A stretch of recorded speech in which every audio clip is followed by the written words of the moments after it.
রাত পোহালেই মহাশিবরাত্রি অর্থাৎ শিব ও দুর্গার বিয়ের এক পুণ্যতিথি। এ সম্বন্ধে পুরাণে অনেক কিছু কথা বলা আছে, অনেক কিছু বর্ণনা করা আছে। তো সাধারণভাবে এই নিয়ে আপাতত এই ভিডিওতে কিছু আলোচনা করছি না, এর জন্য তোলা থাকলো অন্য কোনো ভিডিওতে শিবরাত্রির গুরুত্ব এবং কেন শিবরাত্রি এবং আদতে শিব ও দুর্গার যে বিয়ের কথা বললাম শিবরাত্রি, সেই বিয়ে কি এক পুরুষ ও নারীর যে বিয়ে সেই বিয়ে, নাকি এই বিয়ে অন্য কিছু সামাজিক একটা বড় সড়ো ঘটনারই সাক্ষী। তো সমস্ত কিছুই আগামী ভিডিওতে, পরবর্তী ভিডিওতে আমরা জানিয়ে দেব। কিন্তু সবার আগে জানতে হবে যে শিবরাত্রি কেন। আরও তো অনেক দিন আছে, হঠাৎ ফাল্গুন মাসে শিব চতুর্দশী তিথিতেই শিবরাত্রি কেন? কেননা একটু আগেই বললাম ফাল্গুন মাসে শিবরাত্রিতে শিব চতুর্দশী তিথিটা বিয়ে হয়েছিল শিব ও মা দুর্গার। ভগবান শিব মা দুর্গা, তিনি কালেরও কাল, মহাকাল। তার কাছে সমস্ত কিছুই সময়, ডেস্টিনি এবং মানুষের চাওয়া পাওয়া সমস্ত কিছুই এসে থেমে যায়। তিনি অপার, তিনি অসীম, তিনি আশুতোষ অর্থাৎ অল্পতেই সন্তুষ্ট। তিনি একটু জল, একটু বেলপাতা, একটু আকন্দ, একটু ধুতুরা বা একটি আকন্দর কাঁটা, এই সমস্ত কিছুতেই তিনি সন্তুষ্ট। সংসারে তার মতো ভোলা ভালা কেউ নেই। তাই তো মহিলারা, বিশেষত নারীরা শিবের মাথায় জল ঢেলে, যেটা চলিত কথায় বলি জল তো ঢালি না, শিবকে জলাভিষেক করি শিবের মতো বর পাওয়ার জন্য। কেন? শিবের কোনো ঝঞ্ঝাট নেই, শিবের কোনো রাগ নেই, শিবের কোনো চাহিদা নেই, শিবের কোনো তাপ উত্তাপ নেই। হ্যাঁ, শিব যদি রেগে যায় তখন রুদ্রমূর্তি ধারণ করলেই সেই নটরাজ হয়ে যান শিব। আমরা শিবের সেই রূপ দেখেছি সতীর দেহত্যাগের পরে। দক্ষ রাজার কাছে যখন শিবের নিন্দা শুনে, মানে স্বামীর নিন্দা স্ত্রী শুনে আর নিজেকে এই জীবন রাখবো না এই বলেই সতী দেহত্যাগ করেছিলেন। সতীর মৃত্যুর খবর পেয়ে শিব যে তাণ্ডব নৃত্য করেছিলেন, সেই শিবকে সবাই ভয় পায়। কিন্তু বাড়িতে, প্রতিটি বাড়িতে শিবের মতো ভোলা ভালা পুরুষ মানুষই সবাই প্রার্থনা করে এবং পুজো করে। সেই মতো করেই আশা আকাঙ্ক্ষা থাকে, কিন্তু যদিও আমাদের সবার তো সব আশা আকাঙ্ক্ষা পূরণ হয় না, তাই শিবের মতো বর বা শিবের মতো স্বামী সবাই হয়তো পায় না, আর যারা পায় তারা তো পায় বা তারা পান। সেই নিয়ে পরের কথায় আসছি। শিবরাত্রি একটা সময়, একটা অত্যন্ত গুরুত্বপূর্ণ তিথি। এই রাত্রের গুরুত্ব ভীষণ রকম। কেননা শিবরাত্রির দিন বেশ কিছু সামগ্রী আছে যা যদি দান করা যায়, তা মনে করা হয় যে শিবের মতোই সমস্ত রকমের রাশি অনুযায়ী যদি শিবরাত্রিতে দান করা যায় তাহলে ভীষণ রকমভাবে তা উপকৃত হতে পারে।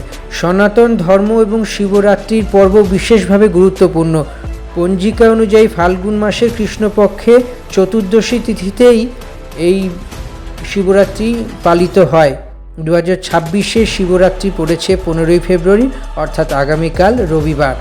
পৌরাণিক কাহিনী অনুসারে এই পবিত্র তিথিতে দেবাদিদেব মহাদেব এবং মা পার্বতী, যেটা আগেই বললাম, বিবাহ সুসম্পন্ন হয়েছিল। এই দিন একটি অত্যন্ত শক্তিশালী তিথি। বলা হয় যে এই দিন যদি কিছু দান করা যায় তা শত গুণে ফিরে আসে। শিবরাত্রির দিন বেশ কিছু সংকট থেকে মুক্তি পাওয়া যায়, তাই কেরিয়ার, জীবনযাপনে অত্যন্ত উন্নতি হতে পারে। সব মিলিয়ে বলা যেতে পারে শিবরাত্রি জীবনের অত্যন্ত একটি ভালো সময়। শিবলিঙ্গতে জল অর্পণ করে, জলাভিষেক করে যদি কিছু দান করা যায় তা সত্যি অত্যন্ত ভালো হতে পারে। মেষ রাশির জাতক জাতিকারা যদি শিবরাত্রির দিন সকালবেলা শিবকে জলাভিষেক করিয়ে একটু দুধ এবং মধু দিয়ে শিবকে স্নান করান তাহলে অত্যন্ত ভালো হতে পারে। তার সঙ্গে গুড় এবং চিনি দিয়ে একটি দুধ জাতীয় মিষ্টি তৈরি করে তা লুচির সঙ্গে যদি কাউকে দান করা যায় তাহলে সৌভাগ্য বৃদ্ধি হবে। এই গেল মেষের কথা।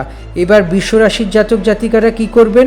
বৃষ রাশির জাতক জাতিকারা এই দিন ওম নমঃ শিবায় মানসিকভাবে জপ করবেন এবং শিবলিঙ্গের ওপর দই এবং আখের রস দিয়ে অভিষেক করলে বিশেষভাবে লাভ হয়। এতে মা লক্ষ্মী কৃপা পায় এবং মা লক্ষ্মীর কৃপায় সংসারে অভাব অনটন থাকে না। তাই গরুকে যদি এই দিন সবুজ কিছু খাওয়ানো যায়, বিশেষভাবে শিবের কৃপা পাওয়া যায়, কারণ নন্দী মহারাজ তো শিবেরই বাহন। মিথুন রাশির জাতক জাতিকারা, বুধের রাশি মিথুন, তাই মিথুন রাশির জাতক জাতিকারা কি করবেন?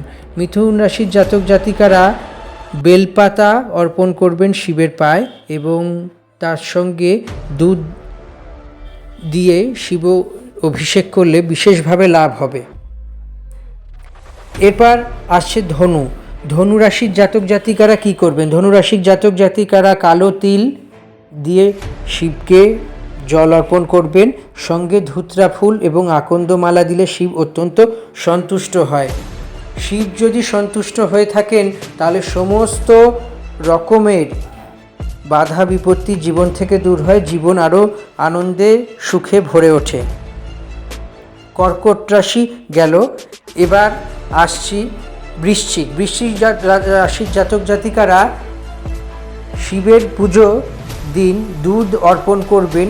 শিবলিঙ্গে দুধ অর্পণ করলে বিশেষভাবে ফল পেয়ে থাকবেন তারা এবং বাধা বিপত্তি কাটবে, কর্মে উন্নতি আসবে, কেরিয়ারেও উন্নতি হতে পারে। এর পরবর্তী সময় আসছি কর্কট হয়ে গেল, বৃষ হয়ে গেল। এবার আসছি মকর। মকর অর্থাৎ শনি রাশি। শনি রাশির জাতক জাতিকারা এই দিন যদি বাচ্চাদের 10 বছরের কম বাচ্চাদের শিবলিঙ্গে জল অর্পণ করে যদি পেট ভরে খাওয়াতে পারেন বা খাদ্য সামগ্রী দান করতে পারেন, বিশেষভাবে লাভ হতে পারে। মীন রাশির জাতক জাতিকারা যদি শিবরাত্রির দিন মধু এবং গঙ্গা জল সহকারে শিবকে অভিষেক করেন তাহলে বিশেষভাবে শিবের কৃপা পেতে পারেন। বৃষ রাশির জাতক জাতিকারা একেতেই শুক্রের কৃপা পান, তার সঙ্গে শিবের কৃপা পেতে সাদা রঙের দুধ হতে পারে, ক্ষীর হতে পারে, রসগোল্লা হতে পারে, চাল হতে পারে, দান করতে পারেন, তাহলে তাদের মঙ্গল হতে পারে। মিথুন রাশির জাতক জাতিকারা সবুজ রঙের কিছু দান করতে পারেন শিবরাত্রির দিন শিবকে জলাভিষেক করিয়ে বা অর্পণ করিয়ে, সব থেকে ভালো হতে পারে। কন্যা রাশির জাতক জাতিকারা মিষ্টি জাতীয় দ্রব্য যদি বয়স্ক বা ছোট বড় যে কোনো কাউকে দান করতে পারেন, বিশেষভাবে লাভ হতে পারে জীবনে এবং বাধা বিপত্তি কেটে যাবে, জীবন আরও সুন্দর এবং উন্নত হবে। সব মিলিয়ে বলা যেতে পারে যদি কুম্ভ রাশির জাতক জাতিকারা কালো তিল এবং শিবের প্রতি জল অর্পণ করে শ্রমিক শ্রেণীর মানুষদের কিছু দান করে থাকেন বা যারা দৃশ্যহীনতায় আছেন অর্থাৎ যারা চোখে দেখতে পান না, সেই সমস্ত মানুষদের যদি পেট ভরে খাওয়ান তাহলে বিশেষ শিবের কৃপা পাওয়া যায় এবং শিব সন্তুষ্ট হন। সব মিলিয়ে বলা যেতে পারে যে এই 12 যে রাশি নিয়ে আলোচনা করা হলো, এই 12 রাশির জাতক জাতিকারা শিবের পুজো করে যদি রাশি অনুযায়ী যা যা বলা হলো এবং তার সঙ্গেও যদি কিছু দান করতে পারেন সেটি সব থেকে ভালো হয়।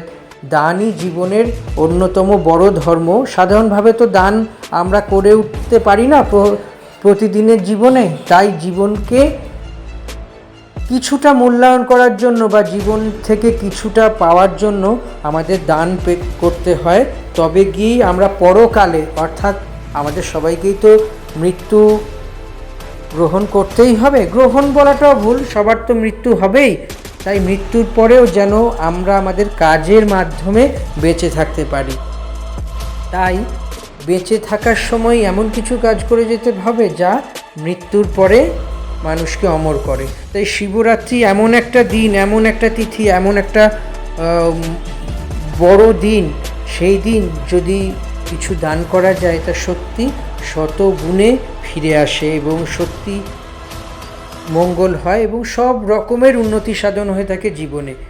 সমস্ত কিছুর মাঝেই এই ভিডিওটি যদি ভালো লেগে থাকে চ্যানেলটি প্লিজ সাবস্ক্রাইব করে দেবেন, লাইক কমেন্ট শেয়ার করুন এবং আপনাদের সুচিন্তিত মতামত জানান। আমাদের কমিউনিটিতে পোস্ট করুন যে নেক্সট কোন ভিডিও দেখতে চান, আমরা চেষ্টা করব সেই ভিডিও নিয়ে আপনাদের সামনে হাজির হতে। আর যদি এই ভিডিও সম্বন্ধে বা ভিডিওটি ভালো করার জন্য কোনো পরামর্শ থাকে তাও দেবেন।